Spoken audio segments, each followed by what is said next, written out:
Կնայք եւ պարոնայք, մեր տաղավարում այժմ վերլուծությունների ժամանակն է եւ բնականաբար այստեղ է Արմեն Չիբուխչյանը, բարև ձեզ Արմեն։ Բարև ձեզ։ Երևի գլխավոր թեմային պիտի անդրադառնանք, որ վերաբերում է ամբողջ աշխարհին, համենայն դեպս ստորագրվեց համապատասխան փաստաթուղթը, ինչպես է այն կոչվում, արդեն անհասկանալի է, որովհետեւ եթե մեկը ստորագրվել էր արդեն մի քանի օր առաջ, հիմա այս մեկն է ստորագրել, ուրեմն սա համաձայնագիր է, նա հուշագիր էր, մի քիչ անհասկանալի է ինձ համար գոնե, բայց ստորագրվեց։ Չէ, ինքը փոխանցման հուշագիր է։ Նա նախաստորագրվել էր, այսպես ասած, այդ բանը, չէ, հիմա Ադրբեջանի Հայաստանի հետ չէ, նախաստորագրված բան կա, բայց դա չի համարվում վերջնական։ Այս Վերսայում արդեն ստորագրեց, հետո ուղարկեցին Փեզեշքյանը, Փեզեշքյանն ստորագրեց, ինքը ներողություն ստորագրեցին միջնորդները, ինքը կոչվում է օրիգինալով MOU, ինչը հապավում է Memorandum of Understanding, այսինքն փոխանցման հուշագիր։ Հիմա MOU-ն ստորագրվեց եւ 14 կետից է բաղկացած։ Բոլորը ուշադրություն են դարձնում, ուրեմն այնտեղ ինչ որ դաժան բաներ է գրված իբր եւ այլն, այնտեղ կա կետ, հիմնական կետերը որն է Հորմուզի նեղուցը բացվում է երկկողմանի երթևեկության համար,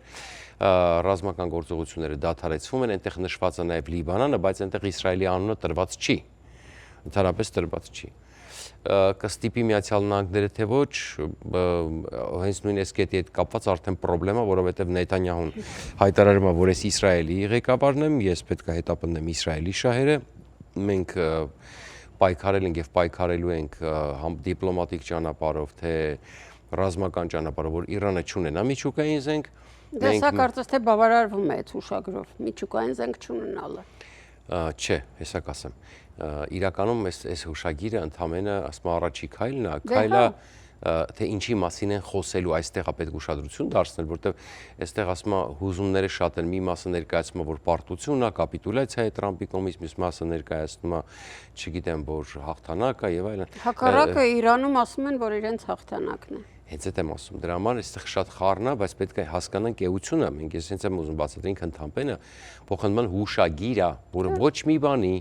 որևէ մեկին իրականում չի պարտավորեցնում։ Ստացվում է 60 օրյա հրադադար, այսպես ասենք, եթե լինի այդ հրադադարն Իսրայելի պարագային։ Այո, հիմա Իսրայելը ասում է, որ ես չեմ հանելու բուֆերային գոտուց, դե Լիբանանի տարածքները հիմա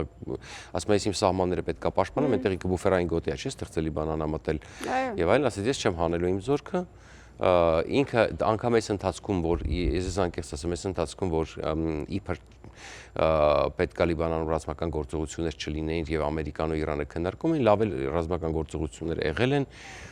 լավ էլ այդ հարցերը քննարկվել են։ Այսօր չեմ կարողացել, բայց 3 ամսաթվով եղել են գործողություններ։ Այո, ընդհանուր պարբերաբար շարունակում այդ գործողությունները եւ Նեթանյահուն ասում է, ես պարտավոր եմ հետապնդել Իսրայելի շահերը։ Հիմա կա Միացյալ Նահանգները պետք է սեղմի, իսկ Միացյալ Նահանգները ունի գործիքներ Իսրայելի վրա սեղմելու, դա մասնավորապես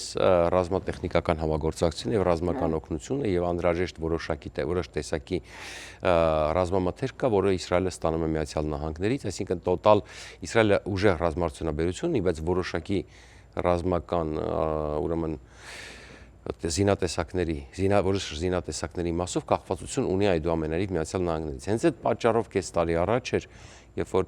Նեթանյահուն սկսեց խոսել, որ Իսրայելը պետք է հրաժարվի ԱՄՆ կողմից տրվող տարեկան 4 միլիարդ դոլար օգնությունից ռազմական եւ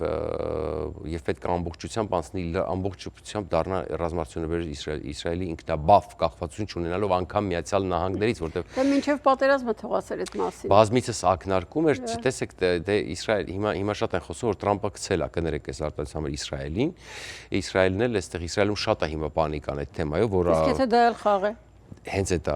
տեսեք, մենք իրավունք չունենք այսպես միանշանակ պնդել, որ Տրամպը գցել է, որտեվ շատ դիպուկ նշեցիք, որ կարող է եւ խաղ է, կարող է եւ իրականում հենց պայմանավորված վատ ոստիկան, լավ ոստիկան խաղ է գնում, բայց նաեւ չենք կարող բացառել, որտեվ եթե մենք նայում ենք աշխարհական իրավիճակը, հիմա եկել է մի պահ, որտեղ երկուսն էլ ընտրական փուլի մեջ են։ Այստեղ կոնգրեսի սենատի ընտրություններն են, իսկ Նեթանյահուի մոտ արդեն էլի խորհրդարանականություն, որտեղ ինքը պետք է արդեն վերընտրվի կամ չվերընտրվի, չվերընտրվելու դեպքում իր կուսակցությունը Նեթանյահուին կարող են դատել։ Դա համար Նեթանյահի համար կարևոր է, հատկապես այս տարիները բուռն։ Ներեցեք իր համար կարևորագույն ընտրությունը։ Եվ ահա հիմնականում, տեսեք, ընդհանուր է սա, որ պետք է սանկցիաները հիմա ստատուս քվոն պահպանվում է Իրանի այս կարգավիճակի, միջուկային հարցերը սկսեն քննարկել հետո, Իրանը համաձայնել է ընդհանրապես ուրեմն, այսպես ասած, որ ինքը չի ունենալու միջուկային զենք, այսինքն ինքը միշտ էլ դա էլ ասում էր, եւ հրթիռների թեման լրիվ դուրս է։ Հրթիռների թեման չկա, բալիստիկ հրթիռներ կարա ունենա, Ամերիկան պարտավորվում է, այստեղ էլ մի հատ նուրբ կետ կա, որտեղ ասում Ամերիկան պարտավորվում է Իրանի շուրջ, տարածքի շուրջ անել իր զորքերը։ Իսկ Իրանի տարածքի շուրջը ո՞րն է, այսինքն օրինակ հարևան պետություններում ծոցի Միացյալ Նահանգներում ունեն ռազմաբազաներ։ Հիմա տեսեք, միջև այդ ասում էին Իրանը պահանջում է ռազմաբազաների դուրսբերումը։ Դրա համար այնքան հեղուկ է ձևակերպումները եւ ավելին ասեմ ձեզ, փաստացի այդ 300 միլիարդ դոլարից ֆոնդը, որը իրականում այստեղ բազմիցս ասվել է, որ Ամերիկան չի վճարելու, Գազայի ֆոնդը կար, ոչ մի կոպեկ չի հավաքվել, կոպիտ ասած։ Մոռացվեց ուղղակի այդ Հա, թեման։ բայց ոչ մի կոպեկ չի հավաքվել, 50 միլիարդ ընդհանրապես պետք է։ Հիմա 300 միլիարդ, ասենք եւ այլն։ Ընդ որում տեղեկություններ կա, որ ակտիվ Քաթարն է աշխատանք տանում հենց հիմա Միացյալ Նահանգներում, ասում են, որ Քաթարն է տակից աշխատել այս պայմանագիրը Քաթարին էր ձեռնտու եւ այլն։ Տարբեր աղմուկներ կան, տարբեր շշուկներ կան, բայց ամենակարևորը մի բան է, ով էլ ինչ էլ արել է, պետք է հասկանանք։ Միացյալ Նահանգներում ընտրությունները Թրամփի վարկանիշը ցածր է,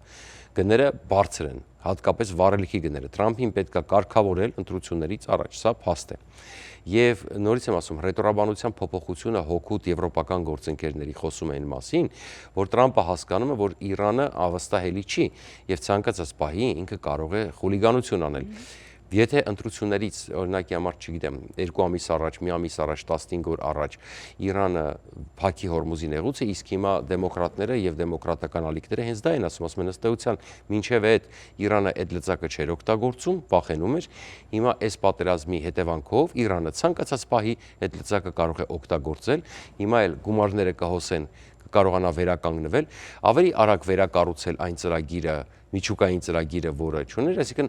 տարբեր այսպիսի բաներ են քննարկվում, բայց մենք պետք է մի բան հասկանանք, որ Իրանը համաձայնվել է իբր թե նոսրացմանը, այդ միջուկային հարստացված ուրանի, բայց էլի մանրամասներ նշված չի, ով է նոսրացնելու, որտեղ է Միացյալ Նահանգների օգնությամբ նշված էր, բայց ով է նոսրացնելու կոնկրետ Մագատեն։ Հենց այդ է, այսինքն Մագատեն պետք է անի եւ այլն, բայց Մագատեն այսքան տարի արել է, Օբամայի այդ GCPOA-ի հետ կապված են Մագատեն պետք է ակտիվ դեր ունենար, բայց մենք տեսանք, որ ոչ մի բան չեղավ։ Ավարտելով այս մասը ասեմ ձեզ, շատ քննադատներ ասում են, որ սա ըստ էության գրեթե չի տարբերվում Օբամայի գործարքից իրականում եւ այդ դեպքում ինչի համար էր պետք այսքան գումար ծախսել եւ մտնել։ Դրա համար այսպես տեսակետները տարբեր, բայց երկրորդ մասում կշարունակենք։ Որովհետեւ մեր եթերում գովազդի ժամանակն է։ Սեյֆը այսօր էլի լցնել են։ Խոշոր ալինելու։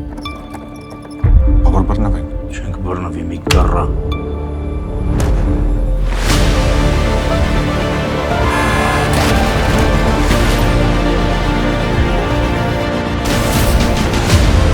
Շատ հավանեցի ֆիլմ, շատ հաճելի էր, շատ։ Ուրախ եմ, որ այսպիսի որակով ֆիլմ նկարահանվեց։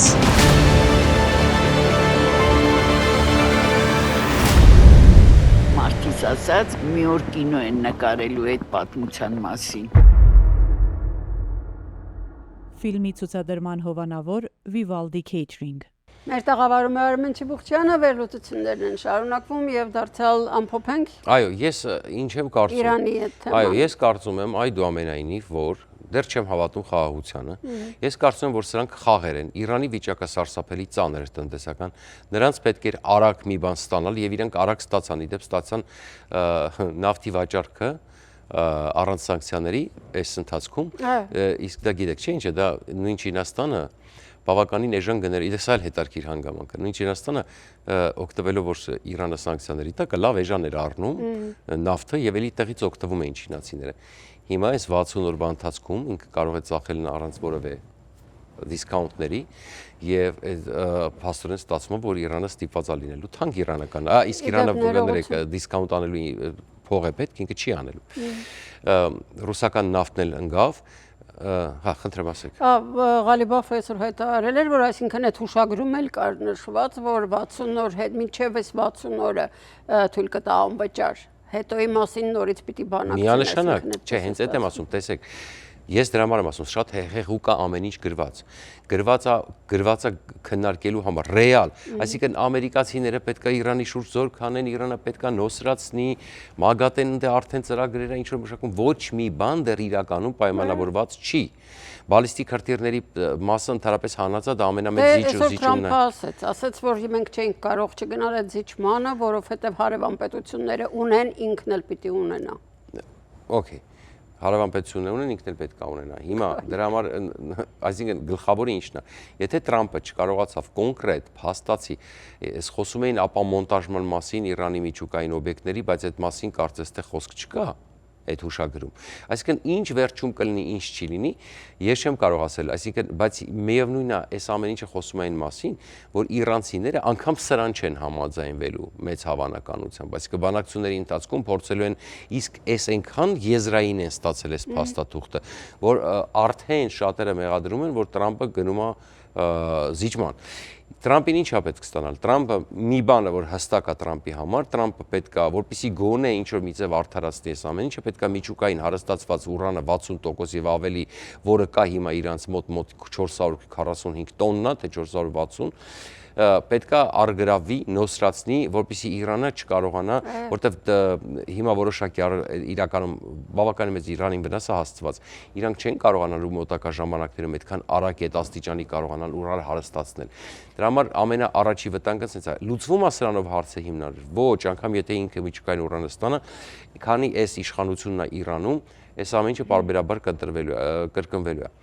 Բայց նորից եմ ասում, քանի որ մենք ունենք իրավիճակ, սա մեծ հավանականությամբ քաղաքական մեծ խաղ է։ Իրանը իր նպատակները ունի, այո, Իրանին այսպես լավություն արեցին, իրանց տվեցին այնքան, որ իրանք կարող են ասել մենք հաղթեցինք, ստացանք։ Ասում են էս։ Այո, որտեվ իրականում, այո, որտեվ սրանով դուք հասկանում եք իրանց միանգամից արդեն առաջին 3 տանկերը սարսված միլիարդների ակտիվները արդյոք չարժեն, ինչ որ կներեք, գիտեք, ինչ որ մեկ էլ էս մի պահ կա, որ կարող են թողել իրանք մինչը հիմա այս ընթացքում որոշակի օրեն օգտվել նաև այդ սարսված ակտիվներից, ոչ ամբողջությամբ փոխանցման մասին է, որքան հասկանում խոսքը գնում։ Դա լրիվ պարտություն կհամարվի, որովհետև չէ, այս ընթացքում որոշակի բաներ, որքան հասկանում եմ, այնտեղ էլի հեղեղուկ է շատ գրած, էլի շատ հեղեղուկ է գրած, բայց էլ եմ ասում, ընդեղ հստակ նշված չի, ինչ բանակցությունների օրինակ շատ քիչ է, այսպես ասած, բանում, որտեղ ի սկզբանե Միացյալ Նահանգները ասում էր, «Էս կանեք, էս կստանաք, էս կանեք, էս կստանաք, էս կանեք, էս կստանաք»։ Այսինքն ինքը հետաքրքիր schedule է մշակած, որտեղ եթե դուք գնաք էս քայլին, մենք սա կթույլատնենք, եթե դուք գնաք էս քայլին, մենք սա կթույլատնենք։ Հերթով, այսինքն դա կարա տասնյակ տարիներ տևի մինչև Իրանից։ Ասում են չհամաձայնվելու դեպքում նորից ռմբակոծում։ Այո, եւ հենց այդ է խնդիրը, որ Թրամփը ասեց, նորից կռմբակոծենք, բայց եկեք մի բան հասկանանք, Թրամփը խնդրեմ ունի։ Թրամփը ընտրությունների է գնում եւ իրան պետքա գոնե սենատը պահեր, որպեսզի իմպիչմենտի թեմա չբացվի։ Դրա համար ես կարծում եմ ինքը մոռացավ ինչ ասել եվրոպացիների մասին եւ որպեսզի ինքը ապահովագրի, որովհետեւ Իրանը հիմա լծակ է ձեռք բերել Թրամփի վրա։ Ցանկացած պահին ընտրություններից առաջ, հա, իդեպ էդ էլ որ ասեց, որ կարող է երկարացվի բանակցային process-ը, եթե անհրաժեշտություն լինի, ենթադրում եմ այդ օպցիան սեղանի նաև Թրամփը կուզենա օգտվի միջև ընտրություններից հետո, բայց իրանցիք էլ ապուշ չեն, լավ հասկանում են դա։ Հետևաբար ինչի է Թրամփը դիմում եվրոպացիներին, որպեսզի այնպիսի կոալիցիա ստեղծվի այնտեղ, որ եթե Իրանը փորձի փակի կամ հարվածի ամբողջ եւ արևմուտքին, Եվրոպային դա, այսինքն այնպիսի սկանդալ, հասկացաք, այսինքն որ այդ պարագայում ընդհանրապես բոլորը կներգրավեն պատերազմի մեջ, այսպես ասած, հա։ Դրա համար ես կարծում եմ պետքա սպասել, սա դեռ խաղ է, սա այսպես ասում է ամեն մեկը փորձում է ստանալ Իրանը, չէի շտապի, Իսրայելը հատկապես, որ դեռ հլավոր լծակ է պահում այդ բանակցությունները տապալելու, ինչպես Իրանը, այնպես էլ Իսրայելը լծակ է պահում բանակցությունները տապալելու։ Դրա համար սպասեք տեսնենք, չոգևորվենք, սա դեռ սկիզբն է, եւ ես միևնույն այս պահին չեմ տեսնում դեռևս, որ այս ամեն ինչը այդպես անհոգ կարա ավարտվի։ Իդեպ Եվրոպայի մասին եք խոսում, Եվրոպային սիրաշահելու քայլեր նաև այդ ստորագրելու վերջին հայտարարությունը Եվրոպայի Ուկրաինան էլ ներառված։ Այսինքն ինքը համաձայնվում էր, որ Ուկրաինային պետք է աջակցել, եւ զենքի մատակարարում։ Այո, դա կար, այո, եւ հենց այդ։ Բայց երբ որ իրեն հարցրեցին ասուլիսում, ինքը խուսափեց այդ պատասխանը։ Խուսափեց, ինքը դե բայց ինքը արդեն ասեց Պուտինը պետքա գնա պայմանագիր կնքելուն, բայց դե դուք տեսնում եք, չի, տեսեք Մոսկվայում ինչա կատարվում։ Ուրեմն ռուս լիբերալները արդեն խոստովանում են այն որ դրսում ասում են, դե չէ, այդ հարվածը այդքան էլ տենց չի, կան չէ, դա ռուսը, ռուս լիբերալ է, դա ֆանտասմագորիկ հասկացություն է։ Եվ այս կոնկրետ այդ նավթավերաշրջման գործարանը, որին հարվածել են, դա ապահովում է Մոսկվայի, ուրեմն պատկերացրեք մոտարապես Մոսկվայի շրջանի մոտ 40%-ը, 40-50%-ը ուրեմն վառելիքի, եւ մենք հիմա կտեսնենք, թե ինչ կտրոններ է սկսելու գնալ նաեւ Մոսկվայում դատարկ բենզալցակայանները, եւ բացի դրանից ապացուցեց Զելենսկին, որ Մոսկվան հակաօդային պաշտպանություն չունի, այն Պուտինը, որ տենց լկտիաբար կանգնում խոսում էր, ասում էր, տեսեք Թուրքիան խելոք արեց մեզնից 400 գնեց, դուք էլ բան Իրանը գնեց, օրինակ վերցրեք, այն որ ձեր օդը պաշտպանեք եւ այլն։ Ուկրաինան ուղղակի ոչնչացրեց այդ Պուտինի միֆերն ու թեզերը։ Պատկերացրեք Մոսկվան, որ ամենապաշտպանված օդը ունի, ամենապաշտպանված, չկարողացավ, ավելին ասեմ ձեզ, արդեն խոսում եմ, որ իրանց հրթիռներն էլ է սպառվում։ Այն մեկը կար այն բանը հակից են ասում էր որ ամերիկյան հրթիռները սպառվել է բրծել է բայց հիմա թող վերջնականա խոսան թե ոչ մի բանը ռուսականի հոբի հրթիռներն էլ է սպառվում բայց չի բան չկա եւ սա դե գիտեք ինչ դա լկտիություն էր Կիևյան մայրավանքին հարվածելը ընդ որում դա հենց ամբողջ ուղղափառների ասենք այդ սլավոն ուղղափառների ասում այդ Կիևյան ռուս կոչվածի որ իրանք այդքան սիրում են ասել չնայած այդ էլ հորինված հասկացություն է Կիևյան ռուս ինքը դրապես դա հարաբերական է տանունները շատ ժամանակ հետո ուշ են կպցվել կամ բան հիմա Անկախ ամեն ինչից կա երկու պետություն որը այո չէ եթե կա Կիևյան ռուս դա դրապես ռուսների հետ կապ չունի դա Ուկրաինայի պատմությունն է հիմա չէ դա իրանք կոչվել է Կիևյան ռուս, Կիևա կոչվել, Ռուսիա կոչվել, այդ ամեն ինչը հա, այդ խորանակ պատմության մեջ, բայց ուզում ասեմ իրանք սիմվոլներից մեկն է, երկրորդ ամենամեծ ինչքան ես գիտեմ, ու դու լկտիաբար բռնում հարվածում ես դրան, Զելենսկուն հարցրեցին ասին պատասխանելու, ասես դուք կտեսնեք։ Ասեց եթե Կիևը պիտի այրվի նաև Բնականաբար, եւ դա ճիշտ է, եւ տեսեք ինչ պանիկա է։ Կարող է սենց ռոպագանդայից աչքերը բացվի։ Հենց իրանք տեսնում եք, իրանք նայում են հեռուստացույցին Սոլովյովին, բայց հենց անօթաչու են տեսնում։ Միանգամից որ ասում է աչքերը բացվում է, իրականության գիտակցությունը հետ է գալի, որտեղ որ նայում են Սոլովյովին, կորցնում են իրականության գիտակցությունը։ Նայում են անօթաչուին, իրականության ոչ միայն անօթաչուին ուղակի զգացել են սեփական մաշկի վրա։ Դե հենց այդ եմ ասում, դե ֆոկուս են անում ուկրաինացիները, ինչպես կարելի է ռոպագանդայից ազատել մարդկանց։ Այսօր թերևս այսքանը։ Այո։ Վաղը YouTube-յան լայվով։ Դե մեզ մնաց ձեզ լավ հանգստյան օրեր։ Արմենը վաղը մեզ հետ չի լինի YouTube-յան լայվ, իսկ մենք կհանդիպենք նաև վաղը ցտեսություն։